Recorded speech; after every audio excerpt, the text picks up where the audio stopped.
Very, very pleased to have Dr. Zhao from Mayo Clinic in Jacksonville, Florida. And Dr. Zhao is being awarded a $250,000 John Krojanowski CART grant this year.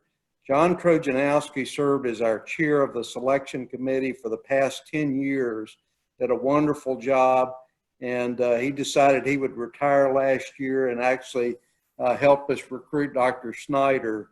But we wanted to name an award this year in his honor. And so, Dr. Zhao, we're very, very pleased to have you talk about APOE that was discussed by Dr. Lemke. Good evening, everyone. It is so nice to meet you all here through this meeting. So first, I would like to thank the CART Foundation to give me this opportunity to present my research plan. So my research is basically to elucidate the effects of APOE on TDP-43 pathogenesis in Alzheimer's disease. So in this presentation, I will briefly explain what is APOE, which has been explained a little bit by the previous presenter, Dr. Lemke, and also I will explain what is TDP-43 and why we want to look at APOE and TDP-43 in AD and how we will do that. So I will start with this slide to introduce the different types of Alzheimer's disease.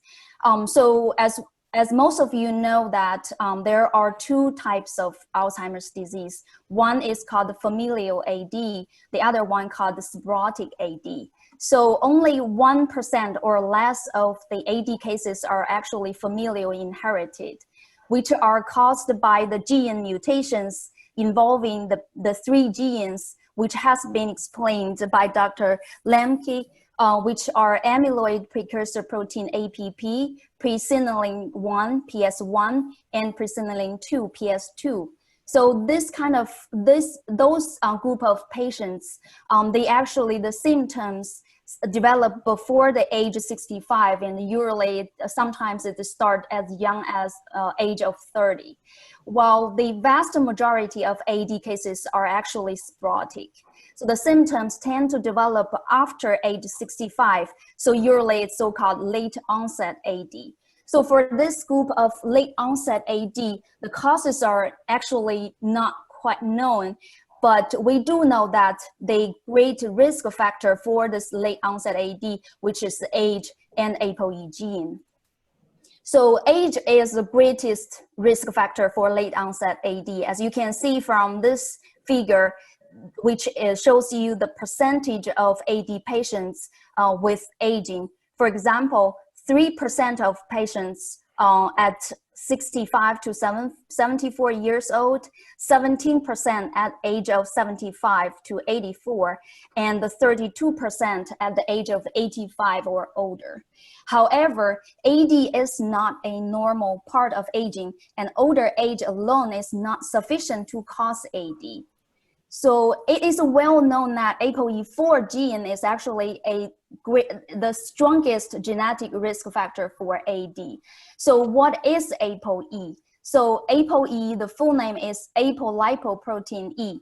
It is a protein that transports lipids to the brain and to the whole body by forming a so-called APOE particle.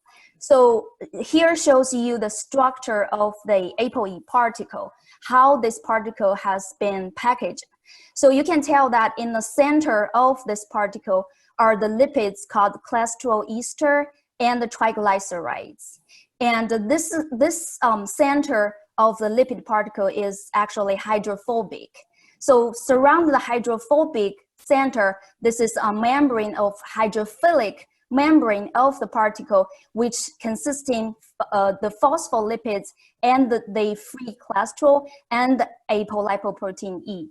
So APOE is very important for the structure of this particle and also for the metabolism of this particle. So the role of this lipid particle is to deliver all these lipids to the cells and organs who need them. So there are three forms of APOE proteins in our human beings, which encoded by three forms of APOE genes. including APOE2, APOE3, and APOE4. So everyone inherits one of the three forms, or so-called alleles, of the APOE gene from each parent, which leads to 6 different pairs of APOE genotype in our human being. So this is an example from the European American population. For example, you can see the APOE33 has 63.4% of population, which is the main APOE genotype in our human beings. And also we do have APOE34, which is 21.4%, APOE23, APOE24, APOE44, and APOE22. So APOE4 is the strongest genetic risk factor for AD. So if you have one copy of APOE4, you will have 3 times of the risk to get AD. If you have 2 copies of APOE4, which is the population here, you will have 8 to 12 times risk than the normal genotype, which is APOE33. So in the general population, the APOE4 carrier, including APOE34, APOE24, and APOE44, is about 26.2%. However, if we look at AD patients, the percentage is as high as 67%. They are all E4 carriers. So interestingly, APOE2 itself is a longevity gene. So having APOE2 is actually decreased the risk to develop AD to half compared with the normal APOE33. So there has been a lot of studies trying to understand why APOE actually affect the onset or progress of AD, but this field is still not quite clear. So we know that in the AD brain, there is severe shrink of the brain tissues in certain brain regions, as you can see here. So it occurs when the neurons stop the functioning and lose the connection between neuron to neuron and eventually die. So we actually don't know when this process starts or begins, but we do know that the neuropathological hallmarks of AD are amyloid beta, which are the protein that deposit between neurons, and the neurofibrillary tangles, which are those kind of protein that aggregates inside of neurons called tau tangles. So in the past decades, there's lots of effort has been devoted to trying to find the treatment strategy to cure AD. However, using the anti-amyloid antibody as a treatment strategy for clearing amyloid has not been successful to date. I think the reason is very complicated and it's not quite clear now, but one of the possibility is that even we know that amyloid beta is a hallmark of AD. However, the amount of amyloid beta does not correlate with the cognitive decline in the symptomatic phase of the dementia. So in the past decade, there's a lot of studies notice that actually in AD brain, there are also other additional pathology referred to as mixed pathologies in this AD brain. And those mixed pathologies actually contribute to the cognitive decline of this AD patient and also decrease the threshold of AD diagnosis. And among these additional pathologies, I will point out the TDP43 inclusions, which is probably might be a key player in AD. And in the next slides, I will introduce what is TDP43 and how that contributes to AD. So TDP43 pathology was first identified by John and Virginia Lee's lab in 2006, published in the journal Science. So they found this pathology first in a group of patients called frontotemporal lobe dementia. So I will briefly introduce what is TDP43. So as you can see, this is a normal neuron. The TDP43 is expressed in the nucleus of the neurons. So if you think about the nucleus is a library of DNA, which this DNA is throwing around randomly on the floor. And the TDP-43 is act as a special librarian who can help to collect those DNA and bind them together and ship them outside of the nucleus to other co-workers to work on that.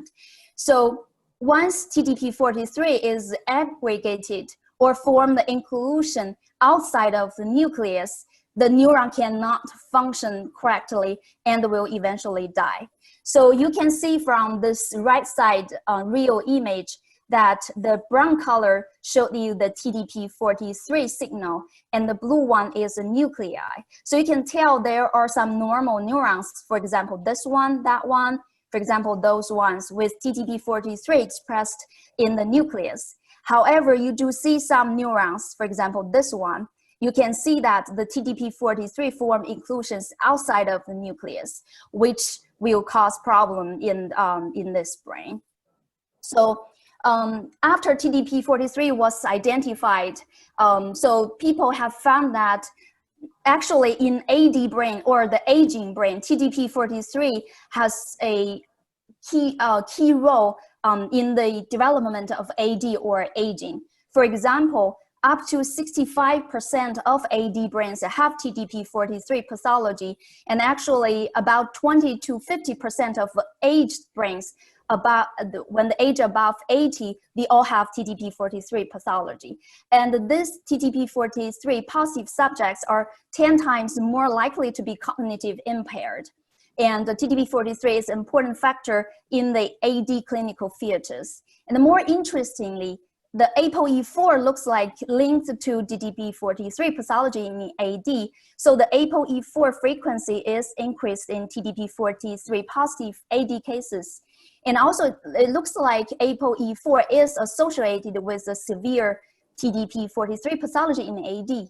So these findings provide strong evidence supporting that TDP-43 should be considered as a therapeutic target in AD, and also caught the needs for studying the pathogenic pathways underlying TDP-43 pathology, which is largely unknown now.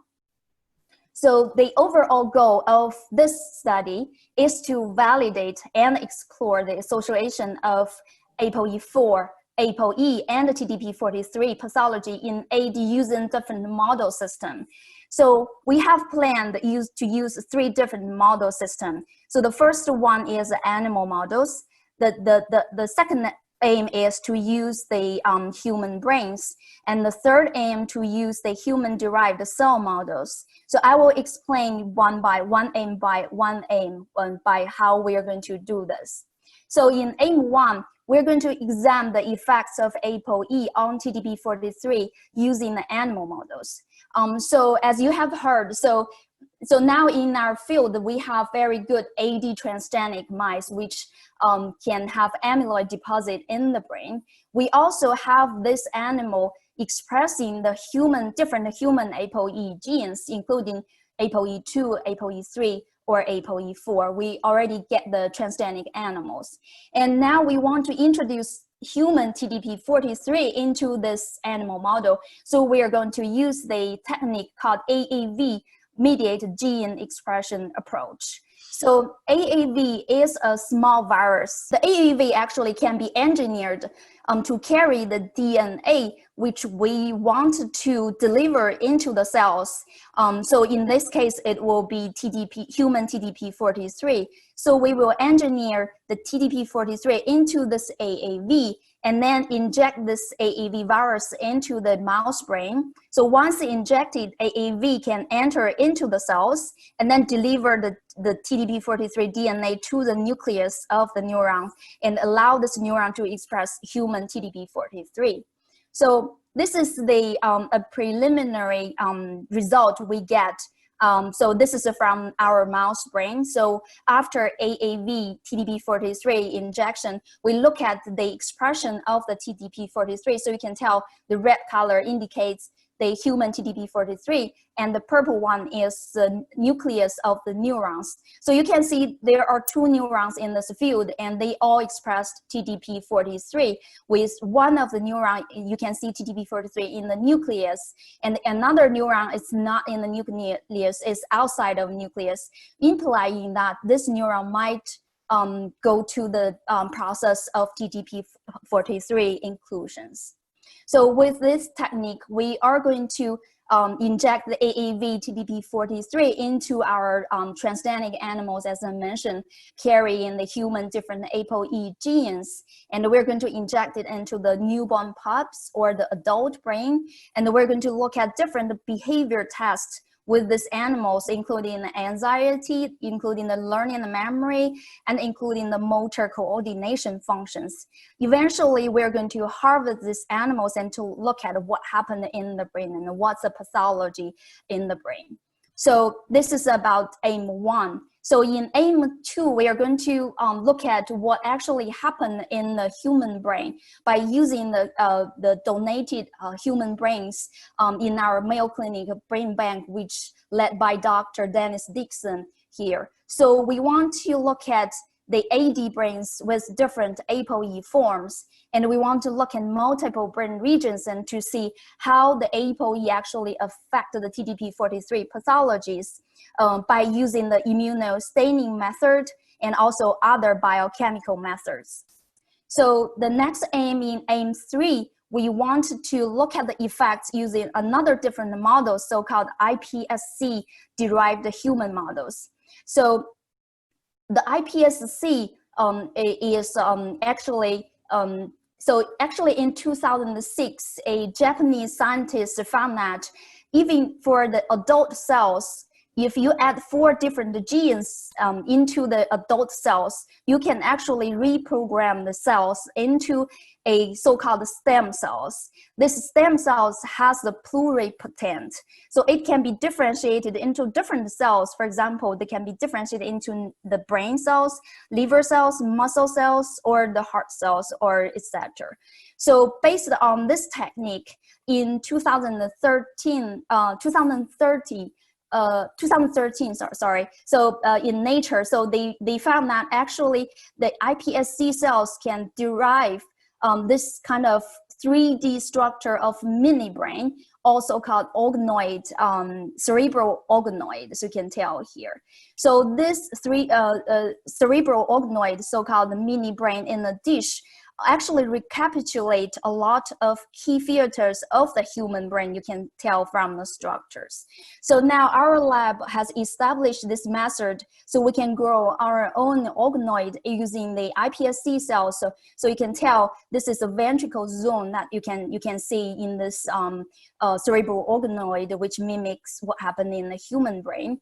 And we can also manipulate the gene expression in this organoid by using the AAV technique, as I mentioned in the previous aim. So with this technique, we are going to use the iPSC cells from the AD patient carrying different APOE genes, and we're going to grow this iPSC cells to the cerebral organoid or mini brain, and then express human TDP-43 by this AAV-based technology, and then look at the a pathology between different APOE genotypes. So we hope that with this 3 different model system, we will be able to answer what and how APOE affect the TDP-43 pathology in AD.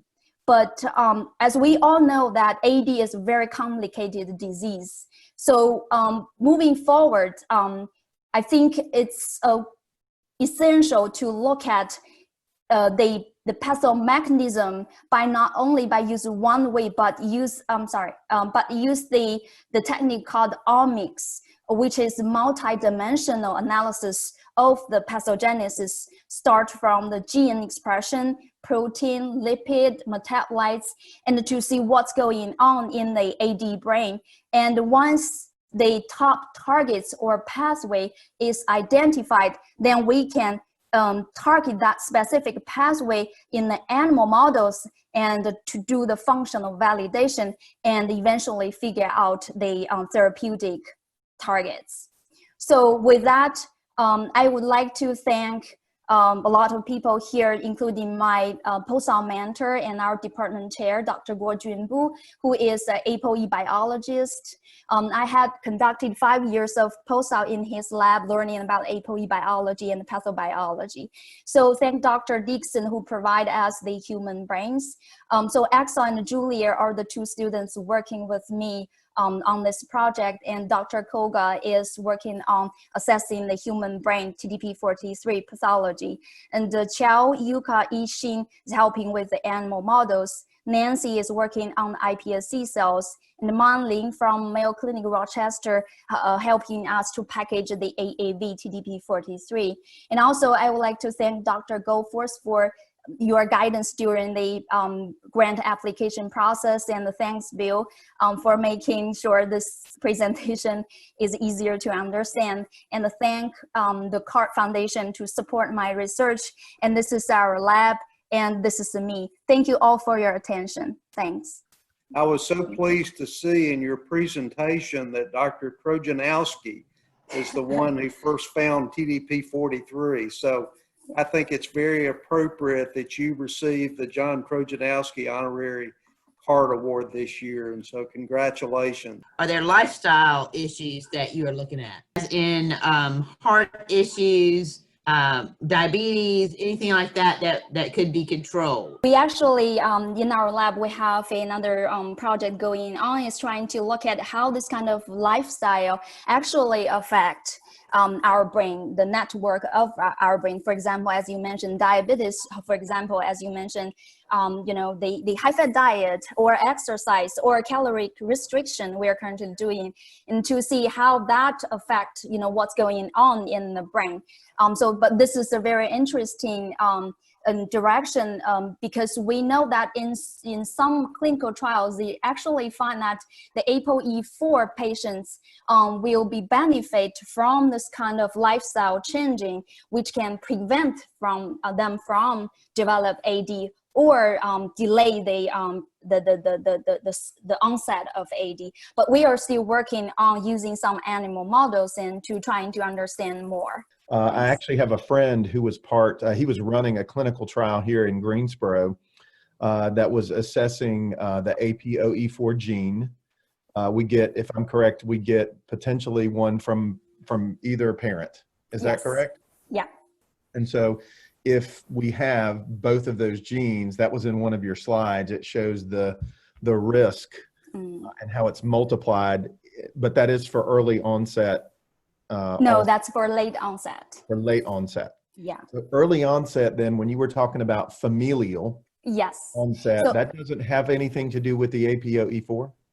That's a good question. I think there is a study, they found that actually the answer is APOE4, you know, will have very strong effect on this kind of late onset. But for early onset, because the APP, PS1, PS2 gene mutation has very, very strong effect on the amyloid development. So it might, you know, mask the effect of APOE4. So that's why we still think APOE4 is the strongest genetic risk factor for late onset AD instead of the familial. It was either my ancestry or there are other DNA kits. Could you just speak to that a little bit? In other words, I know there are folks out there who don't want to know, but if there are opportunities for us to get a genetic test or to do family DNA, and I don't really even know where I'm going with this question other than to say there's an ethical component of it.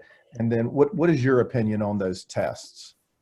So to me, I feel like I would suggest, you know, we can, you know, start to look at our own APOE genotype, because even though, you know, even we know, okay, if we have APOE4, there's, you know, currently no cure for AD, but as I mentioned, we can still do some, you know, prevention. For example, as you know, one of the audience asked, so we can do lifestyle changing. So this is something I think it's really important. For example, if we know we have APOE4 gene, and we know our lipid, metabolism is going to be different from others, then we can change our lifestyle. For example, we can do more exercise, we can eat less calorie, and then, through start from middle lifetime, not start, from the later, after 65 years old, probably start early, and to trying to prevent what will happen. But so from this point of view, I will suggest, we can do, if we can, we do APOE genotype, because, not APOE4, not only a strongest risk for AD now, it has been discovered last year, is that APOE4 is also a risk for dementia with Lewy body. So I think it indicates that APOE actually is very important for our brain healthy. So I suggest we can do APOE genotype test if possible. Good to know what you know about your genetics and plan accordingly. Well, Dr. Zhao, thank you so much for your presentation.